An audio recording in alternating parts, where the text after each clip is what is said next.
परम पूज्य दीक्षा गुरुवर्य आचार्य श्री धर्म सागर जी महाराज की जय। परम पूज्य आचार्य श्री अजित सागर जी महाराज की जय। परम पूज्य शिक्षा गुरुवर्य आचार्य कल्पश्री श्रुत सागर जी महाराज की जय। सर्वतोभद्र मंडल विधान की महामंडल विधान के अंतर्गत समापन की ओर हम सब बढ़ रहे हैं। देरी है अभी, लेकिन अभी बहुभाग पूजाएं हमारी संपन्न हो चुकी हैं। इस बीच हमने नंदेश्वर दीप की भी पूजा संपन्न की थी और अब व्यंतर देवों के भवनों में जो चैत्यालय अकृत्रिम और अकृत्रिम प्रतिमाएं विराजमान हैं, उनकी हम पूजा संपन्न कर रहे हैं। व्यंतर देव के भेद बताते हुए तत्वार सूत्र ग्रंथ में 8 प्रकार के व्यंतर देव बताए गए और उन 8 प्रकारों में से किन्नर, किंपुरुष, महोरग 3 जाति के व्यंतर देवों के भवनों में स्थित जिन चैत्यालय, उन चैत्यालय में विराजमान प्रतिमा और वहाँ जो चैत्य वृक्ष है, क्योंकि सभी भवनों में चैत्य वृक्ष भी विद्यमान है। चैत्य वृक्ष जो है वो वनस्पति का, लेकिन अपने को वृक्ष से क्या लेने देना है। अपन तो चैत्यालय की पूजा कर रहे हैं, चैत्य की पूजा कर रहे हैं। 8 प्रकार के व्यंतर देवों के भवनों में असंख्यात भवन, जिन भवन हैं और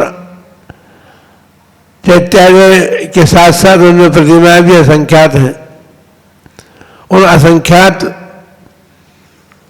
प्रतिमाओं की हम दिलाने के साथ साथ पूजा कर रहे हैं, क्योंकि जिन मंदिर जो है वो भी पूज्य होता है। ऐसा नहीं है कि वो पत्थर का है तो उसकी पूजा नहीं करें, हम तो केवल भगवान की पूजा करेंगे, ऐसा नहीं है। जिसमें भगवान विराजमान है वो जिलाने भी पूज्य हो गए। और 9 देवता की पूजा में आप सभी करते हैं। पंच परमेष्ठी की पूजा के साथ साथ जिन चैत्यालय, जिन चैत्य, जिनागम और जिन धर्म की पूजा भी करते हैं। तो 9 देवताओं में, 9 देवताओं के अंतर्गत जो है चैत्यालय भी आते हैं और उनमें स्थित विराजित प्रतिमाएं भी आती हैं। जिन धर्म में भी आता है जो तीर्थंकरों के द्वारा प्रतिपादित है, और जिनागम भी आता है। जिनागम सामान्य बात नहीं है। तीर्थंकर देव की वाणी से गणधर देव के द्वारा रचित और हम तक जो आगम की किरणें आई हैं वो आचार्य सूर्यों के माध्यम से हम तक आई है। अभी आप जिस विधान की पूजन कर रहे हैं, यद्यपि हमें याद है कि हम घर में थे जब तक 3 लोग विधान 1 महीने तक पूजाएं उसकी हुई है हमारे गांव में। एक मंडल विधान 1 महीने चलता था, क्योंकि 3 लोग के चैत्यालय और उसका वर्णन इतना बड़ा है। हस्तलिखित प्रतियां इंदौर से लाई जाती थी और हस्तलिखित प्रतियों से पूजा पढ़ने वाले पढ़ते थे। हम तो समझते नहीं थे उस समय, लेकिन उन पूजाओं के माध्यम से अपन अभी इस विधान में जो कि ज्ञानमती माता जी ने रचा है, उन्होंने अपने अपूर्व ज्ञान कहे या अटूट ज्ञान कहे, उस ज्ञान को इसमें विधान में भर दिया। उन्होंने जो भी रचनाएं की हैं उनमें अपने ज्ञान को सुरक्षित कर दिया। हम जो कुछ नहीं जानते हैं वो सब इन विधानों को पढ़ने से हम प्राप्त कर सकते ज्ञान। इसलिए हम जिस विधान की पूजा कर रहे हैं, आप सभी जान रहे हैं, भाई विधान कोई बनाए, अन्यत्र भी विधान सर्वतोपरि विधान हो रहे हैं, क्या मालूम क्या ज्ञानवती माता जी के द्वारा जिस विधान हो रहे हैं वैसा कोई जरूरी नहीं है, लेकिन फिर भी आगम जिस प्रकार वर्णन करता है उस प्रकार से पूजाओं के अंतर्गत पूरा जिनागम भरा हुआ है।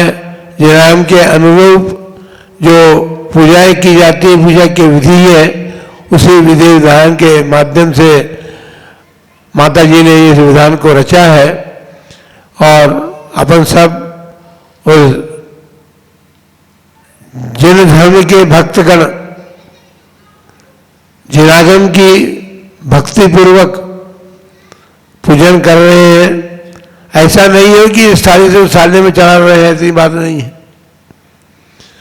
वस्तु स्थिति ये है कि पूजाओं आपके सामने पुस्तकें भी हैं, उन पुस्तकों में कहाँ क्या वर्णन है ये भी वर्णित है इसमें, और उस वर्णन को पढ़ करके समझ करके उसमें अपने उपयोग को लगा करके हम जानकारी प्राप्त कर सकते हैं कि हमारे जो अकृत्रिम चैत्यालय असंख्यात हैं, वो असंख्यात चैत्यालय कहाँ कहाँ विराजित हैं, और उनमें असंख्य प्रतिमाएं हमने अभी बताया था कि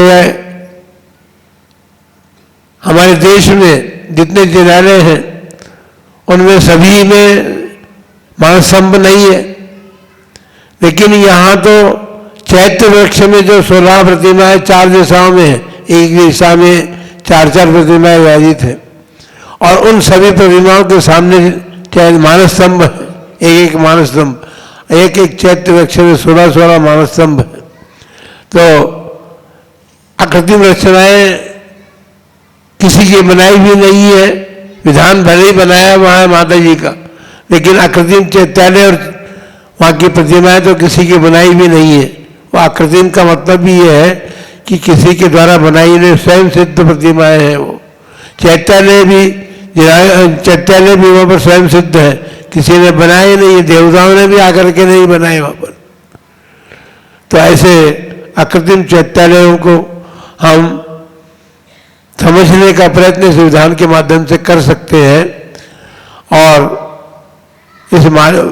इसमें जो कुछ वर्णन किया गया है उसको अपने ध्यान में ले सकते हैं। बंधुओं, आप सभी लोग पूजन कर रहे हैं, और पूजन में अब देव का जो प्रकार है उनमें दूसरा प्रकार है व्यंतर। उन व्यंतर देव के भवनों में, क्योंकि सर्वत्र लोक में व्यंतर देव बहुत है, और व्यंतरों से सबको भयभीत है, सब भयभीत है ना, सब डरते हैं व्यंतरों से। अभी तो कुछ भी नहीं हुआ, मोहरगी आया है, यक्ष गंधर्व यक्ष के बाद में राक्षस भूत और पिशाच आएंगे, उनसे तो सब भयभीत हो जाता है। लेकिन व्यंतर देव का जो प्रकोप है वो हमारे कर्माधीन है। हमने यदि किसी का बैर किया है किसी के साथ, तो उसका फल वो व्यंतर देव बन करके हमें देता है। इसलिए हमें किसी से बैर नहीं करना चाहिए। और कषाय जो है उसका घन रूप जो है, अर्थात 2 अधिक कषाय का रूप हो जाता है, वह क्या बोल रहा था नहीं, वो बैर के रूप धारण कर लेता है।